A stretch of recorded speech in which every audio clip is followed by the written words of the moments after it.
আমার একটা ছোট্ট ভাই ছিল। সে ক্লাস ষষ্ঠ শ্রেণীতে পড়ে। সে আমাকে প্রায় বলতো, আপু, আমি তোমাকে বিয়ে করতে চাই। তার মুখের সব কথা শুনে আমি বলেছিলাম, এ হয় না। তারপর একদিন রাতে হোটেলে নিয়ে যা করেছিলাম তা যদি জানতে চান তাহলে গল্পটি মনোযোগ দিয়ে শুনুন। আমার নাম সুমাইয়া। বাবা মায়ের আদুরে একমাত্র মেয়ে আমি। আমার পরিবারের 2 ভাই 1 বোন। আমার বড় ভাইয়ের নাম আবুল আর ছোট ভাইয়ের নাম শিমুল। আমি কলেজে 2nd ইয়ারে পড়ি। আমার বয়স 20 বছর। আমার লাইফ আর 10টা মেয়ের মতো স্বাভাবিক না। অনেকেই বাজে মন্তব্য করতে পারেন। কিভাবে বিচার করবেন সেটা আপনাদের ইচ্ছা। আমি কলেজের 1st ইয়ারে পড়ি। আমার ছোট ভাই শিমুল মাত্র ক্লাস 6ষ্ঠ শ্রেণীতে পড়ে। শিমুলকে আমি ছোটবেলা থেকে অনেক স্নেহ করতাম। শিমুলকে আমি বোকা ভাবতাম, কারণ ও সবসময় বোকা হয়ে থাকত। আমরা 2 জন একই রুমে থাকি। শিমুল ভূতের গল্প পছন্দ করে। শিমুল যখন ছোট ছিল তখন আমি ওকে ভূতের গল্প পড়ে শোনাতাম। শিমুল ভূত এবং ভূতের গল্প ভয় পায়। শিমুলকে যখন ভূতের গল্প শুনতাম তখন গল্প শুনে ভীষণ ভয় পেত, কিন্তু তারপরেও গল্পগুলো শুনতে। কলেজে ওঠার পর আমার মনটা সব সময় অস্থির হয়ে থাকত। কলেজের ছেলেগুলো সবসময় আমার পিছনে লেগে থাকত। আমি কাউকে পাত্তা দিতাম না, কারণ আগে মনে করতাম আমার পরিবারের সবাই খুব সম্মানিত। আমার উচিত আমার পরিবারের সম্মানটা ধরে রাখা। একদিন শিমুল কোনো এক ভূতের ছবি দেখে মোবাইলে মুভি দেখেও ভীষণ ভয় পায়। এতটা ভয় পায় যে নিজের বিছানায় একা ঘুমাতে ভয় পাচ্ছিল। শিমুল আমার কাছে এসে রিকোয়েস্ট করে যাতে আমি ওর সাথে গিয়ে ঘুমাই। আমি প্রথমে ওকে নিয়ে খুব হাসাহাসি করি, কিন্তু আমি দেখি ও সত্যিই ভয় পেয়েছে। কিছুতেই একা ঘুমাতে যাবে না। কিছু উপায় না পেয়ে আমি ওর সাথে শুতে গেলাম। আমার উদ্দেশ্য ছিল এই যে শিমুল ঘুমিয়ে পড়লে আমি নিজের বিছানায় ফিরে আসে। অনেকক্ষণ হয়ে গেলে আমি ভাবলাম শিমুল ঘুমিয়ে পড়েছে। নিঃশব্দে ওর বিছানা ছেড়ে নিজের বিছানায় চলে এলাম। কিছুক্ষণ পর শিমুল ঘুম থেকে উঠে বসে। আমি দৌড়ে নিজের বিছানায় ছেড়ে ওর কাছে গেলাম। ভয়ে চিৎকার করছে।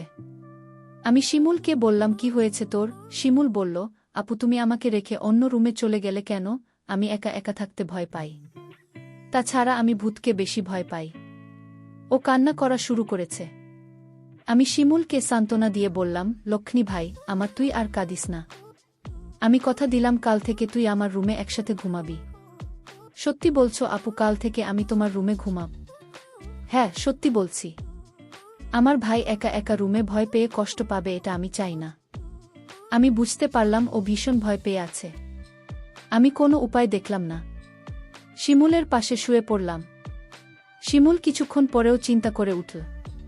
আমি বললাম, কি হয়েছে শিমুল? শিমুল বলল, আপু, আমি ভূতের স্বপ্ন দেখেছি।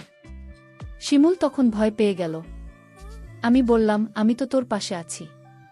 শিমুলকে আমি যতখানি বোকা ভেবেছিলাম আসলে সে ততখানি বোকা না। এখন থেকে প্রতি রাতে শিমুল আমার রুমে ঘুমায়। একদিন রাতে শিমুল আমাকে এমন একটা কথা বলল যা শোনার পর আমার দম বন্ধ হয়ে আসছিল। ও আমাকে বলল, আপু, তুমি অনেক সুন্দর। আপু, আমি তোমাকে বিয়ে করতে চাই। আমি বললাম, বোকা তুই এসব কি বলছিস? আমরা বিয়ে করতে পারবো না। কেন আমরা বিয়ে করতে পারবো না? আমি বললাম, কারণ আমরা ভাই বোন। শিমুল জিজ্ঞেস করুন, ভাই বোন হলে কেন বিয়ে করতে পারবে না?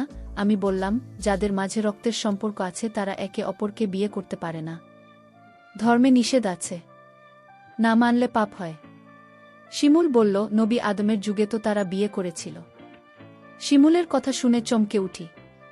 শিমুলকে জিজ্ঞেস করি, কে বলেছে এসব? শিমুল বলল, ওকে কেউ বলেনি। ও নিজে অন্য একজনের কাছ থেকে জেনেছে। শিমুল আমায় বলল, আপু, যদি বিয়ে করতে না পারো তাহলে আমি তোমার কাছে একটা কিছু চাইব। আমি বলেছিলাম, কি চাইবি বল? আমার কাছে থাকলে অবশ্যই তোকে দিব। শিমুল বলল, আপু, আছে তোমার কাছে, তুমি প্রমিস করো দেবে। আর যদি তোমার কাছে না থাকে তাহলে আমার কোনো আপত্তি নেই। আপু, আরও একটি কথা বলতে চাই তোমায়। তুমি কি জানো আবুল ভাই প্রতিদিন রাতে মায়ের ঘরে যায় এবং কি করে তা কি তুমি জানো? আমি শিমুলের প্রতিটা কথা শুনে আমার বিরক্ত বোধ লাগছে।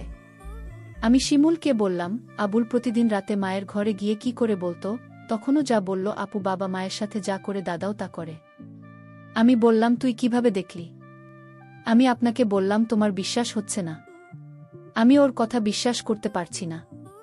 কারণ আমার সাথে কখনো মিথ্যা বলেনি। কিন্তু নিজের চোখে না দেখলে বিশ্বাস করা যাচ্ছে না। আজ বাবা বাড়ি নেই। শিমুলকে বললাম, আজ বাবা বাড়ি নেই। আজও আবুল দাদা মায়ের ঘরে গিয়েছে কিনা। শিমুল বলল, আবুল দাদাকে মার ঘরে ঢুকতে দেখেছে। আমি সিদ্ধান্ত নিলাম, আবুল মায়ের ঘরে গিয়ে কি করে তার রহস্য জানতে হবে। আবুলকে নিয়ে মায়ের ঘরের সামনে গেলাম। মায়ের ঘরের দরজা ভেতর থেকে লক করা। আমি কি জানালা দিয়ে চোখ রাখলাম।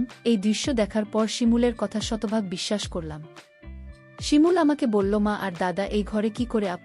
আপু তখন রাগান্বিত হয়ে বলল, কি করে সেটা আমার মুখ দিয়ে বলতে হবে নাকি? তুই দেখিসনি? তুই কি অন্ধ নাকি? আমি আপনাকে বললাম, আপু তুমি আমার সাথে রাগ করছো কেন? আমি আবার কি করলাম আপু? কাল বাবা আসলে আমি বাবাকে বলে দিব মা আর দাদার কথা। বাবা জানলে বাবার মনে অনেক কষ্ট হবে।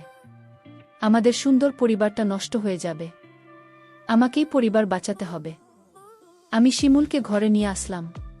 শিমুলকে বললাম, আমাদের পরিবার একটা সম্মানিত পরিবার। আমাদের ঘরের কথা বাইরের মানুষ জানলে আমাদের সম্মান নষ্ট হয়ে যাবে। ঠিক আছে আপু, আমি বাবাকে কিছু বলবো না। শুধু তুমি যদি আমার একটা কথা রাখো, আমি আমার পরিবারকে বাঁচাতে। আমি শিমুলকে বললাম, তুই বল তোর মনের কথা, আমি রাখব। শিমুল তখন আমায় জিজ্ঞেস করো, সবাই পারলে আমরা কেন পারব না? কি করতে হবে সেটা বলবি তো? আমি বললাম, আপু তোমার কাছে একটা রাধার চাই। তুমি কি দিবে? আপু বলল, রাতে আবার কি করবি? যা বলবি ঘুরিয়ে না বলে সোজা বলে ফেল। আমার ছোট ভাই তখন বলল, আপু দাদা আর মা যা করে আমরা তাই করব। শিমুল, তোর কি মাথা ঠিক আছে? তুই কি বলছিস একবার ভেবে দেখেছিস? আমি আপনাকে বললাম, তুমি আমার কথা রাখবে কি সেটা বল। আমি বললাম, নিয়ম নেই। শিমুল জানতে চাইলে নিয়ম কারা বানায়? আমি বললাম, বোরা। শিমুল, বল বাবা সবার বড়। শিমুল বাবাকে বলে নিয়ম বানাবে। শিমুলকে বাবার কাছে যাওয়া থেকে আটকাতে হবে। কিন্তু শিমুলকে কোনোভাবে বোঝানো যাচ্ছে না। আমি ভাবলাম, শিমুল খুব বড় নয়, সবে ক্লাস 6ষ্ঠ শ্রেণীতে পড়ে। তাছাড়াও বোকা, মান সম্মান বিষয়ে তার কোনো জ্ঞান নেই। আমি বললাম, আমি যদি শিমুলের কথা রাখি, তাহলে ওকে চুপ রাখা যাবে। মা আর দাদার ঘটনা বলা যাবে না।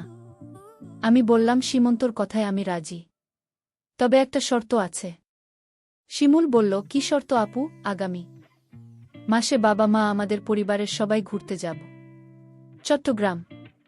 আর যেদিন আমরা চট্টগ্রাম যাব সেদিন তোর ইচ্ছা পূরণ করব। আমি বললাম, ঠিক আছে। আমি সেই অপেক্ষায় রইলাম। 1 মাস পর বাবা আর মা আমাদের সবাইকে ডেকে বললেন তারা চট্টগ্রাম যাবেন ঘুরতে। তাই আমাদের সবাইকে জানিয়ে দিলেন। আমি বাবার কথা শুনে আমার অনেক ভালো লাগছে। এতদিন পর আমার মনের ইচ্ছা পূরণ হবে। আজকের মতো আমি খুশি কোনোদিন হয়নি। আমরা চট্টগ্রামের উদ্দেশ্য করে রওনা দিলাম। তারপর চট্টগ্রামের এক হোটেলে গিয়ে আমাদের পরিবারের সবাইকে নিয়ে উঠলাম। শুধু 2টা রুম ভাড়া নিতে পারলেন। বাবা আর মা নিজেদের জন্য একটা রুম নিলেন, আর আমাদের 3 ভাই বোনের জন্য অন্য রুমটা দিলেন। আমরা সারাদিন চট্টগ্রামের দর্শনীয় স্থান ঘুরলাম। সন্ধ্যায় ক্লান্ত হয়ে হোটেলে ফিরলাম। ফ্রেশ হয়ে খাওয়া দাওয়া সেরে যে যার রুমে চলে গেলাম ঘুমানোর জন্য। রুমে 2টা ডাবল বেড ছিল। একটাতে আমি শুধু, আমার অন্যটাতে শিমুল আর আবুল দাদা। আমরা সবাই ক্লান্ত ছিলাম, তাই বিছানায় শুতে চোখে ঘুম চলে এলো। আবুল দাদা ঘুমিয়ে গেছে, আমার ঘুম ধরেছে। এমন সময়ে শিমুল আমার কাছে চলে এল। আমি কোথায় শুভ, আমার তো আবার ভূতের ভয় লাগে। আমি বললাম, তাহলে আমার পাশে এসে ঘুমাতে। বাইরে বৃষ্টি হচ্ছিল। পরিবেশটা ঠান্ডা ঠান্ডা ছিল। আমি আর শিমুল এক বেডে শুয়ে পড়লাম। রাত যখন গভীর হলো, আমি আপুকে কানে কানে বললাম, আপু আমার কথাটা মনে আছে তো? আপু বলল, মনে আছে। আপু বলল, এখন চুপচাপ ঘুমিয়ে পড়ো। আমি আপনাকে বললাম, আপনি ঘুমালে হবে। তাহলে তুমি যে আমায় কথা দিয়েছিলে তার কি হবে? আপু বলল, শোন, আজ তো পাশের বেডে আবুল দাদা শুয়ে আছে। বড় ভাই যদি জেগে যায় তাহলে সমস্যা হবে। আমি আপনাকে বললাম, তাহলে এখন কি উপায়? আপু বলল, তুই চিন্তা করিস না, কালের একটা ব্যবস্থা করব। আপু, কাল কি ব্যবস্থা করবে? আজ পারলেন না, এখন তুমি বলছো কাল পারবে। আমি তোরে কথা দিলাম, তুই একদম ঠান্ডা মাথায় ঘুমা। দেখি আমি সকালে কি করি। তারপর সকাল হলো। আমার একটা রেস্টুরেন্টে গিয়ে সবাই খাবার খেতে বসলাম। খাওয়া দাওয়া সেরে আমি মাকে ডাক দিয়ে বললাম, মা আজ এক রুমে আবুল দাদাকে নিয়ে থাকতে পারব না। আপু মাকে বুঝিয়ে বলল, মা কাল রাতে আবুল দাদা এমনভাবে নাক ডাকা শুরু করেছিল, আমরা সারা রাত ঘুমাতে পারিনি। আমার আর শিমুলের জন্য আলাদা একটা রুমের ব্যবস্থা করে দাও। আবুল দাদা বলল, আমি মিথ্যা কথা, আমি কখনো নাক ডেকে ঘুমাইনি। আবুল দাদাকে আমি বললাম, না আপনি ঠিকই বলেছেন, দাদা রাতে প্রচুর নাক ডাকে, আমিও সারা রাত ঘুমাতে পারিনি। আমার খুব ভয় করে, তার চেয়ে বরং আমাদের অন্য একটা রুমের ব্যবস্থা করে দাও। বাবা বলল, ঠিক আছে, তারা যখন এত করে বলছে তাহলে তাদের জন্য আলাদা একটা রুমের ব্যবস্থা করে দিলে ভালো হয়। আমি বাবার কাছে গিয়ে বললাম, অনেক অনেক ধন্যবাদ বাবা। বাবা তখন আমার আপুর জন্য আলাদা একটা রুম ভাড়া নিল। আমরা সবাই রাতের খাবার খেয়ে প্রত্যেকের রুমে গিয়ে শুয়ে পড়লাম। আমি আর আপু আলাদা একটা রুমে গিয়ে শুয়ে পড়লাম। রুমের বেডে এত ছোট ছিল যে দুজন থাকা খুব কষ্ট হচ্ছিল। হঠাৎ দেখলাম আপনি ঘুমিয়ে গেল। আমি আপুকে ডাক দিয়ে বললাম, এই আপু তুমি ঘুমিয়ে গেলে। আমি আপুকে জোরে জোরে ডাকতে লাগলাম। আপু আমার কথা শুনছে না। আমি রাগান্বিত হয়ে আপুকে বললাম, আপু তুমি উঠছ না কেন? কিছুতেই আপু আমার কথা শুনছে না। আমি আপুকে গ্লাস থেকে পানি নিয়ে তার মুখে ছিটা দিলাম, তাও আপু উঠছে না। আমি আপনাকে বললাম, এই আপু আমি কিন্তু এখনই বাবাকে দাদার ঘটনা সব বলে দেব, তুমি যদি নাও তো। তা ও দেখছি আপু ওঠেনি। আমি ভয় পেয়ে গেলাম। আপনি ঘুম থেকে কিছুতেই জাগাতে পারছি না। আমি আর কোনো উপায় না পেয়ে বাবাকে ডাক দিয়ে বললাম, বাবা আপুকে এই যে ডাকছি, আপনি তো ঘুম থেকে উঠছে না। বাবা বলল, রাত অনেক হয়েছে, তোর আপন মনে হয় গভীরভাবে ঘুমিয়ে গেছে, যা তুমি শুয়ে পড়ো, সকাল হলে ডাকতে হবে না, এমনিতেই উঠে যাবে। আমি বাবাকে বললাম, বাবা তুমি বিষয়টা বুঝতে পারছো না। আমি আপুকে পানির ছিটা দিলাম, তাও তো উঠছে না। মা তখন আমায় বলল, তুই কি বলছিস? মা তখন আমার সাথে আপুর রুমে আসলো। মা আপুকে ডাক দিল, কোনো সাড়া নেই। মা তখন চিৎকার করে উঠল। মা কান্না করা শুরু করে দিল, আমার মেয়ে আর বেঁচে নেই, ঘুমের ঘরে মরে গেছে। আমার কি সর্বনাশ হয়েছে। সবাই রুমে আসলো আর চিৎকার করে কান্না করতে লাগল। কিন্তু আমার মনে সন্দেহ ছিল না, না আপু এভাবে মরতে পারে না। আমি এসব ভাবতে ভাবতে আপনার বিছানায় একটা চিঠি লক্ষ্য করলাম। চিঠিটা আমি খুলে পড়তে শুরু করলাম। চিঠিতে লেখা ছিল, শিমুর ভাই আমার, তুই আমাকে ক্ষমা করে দিস। আমি তোর কথা রাখতে পারিনি, কারণ দাদার ঘটনা দেখার পর থেকে আমার মন থেকে বাঁচার ইচ্ছা চলে গেছে।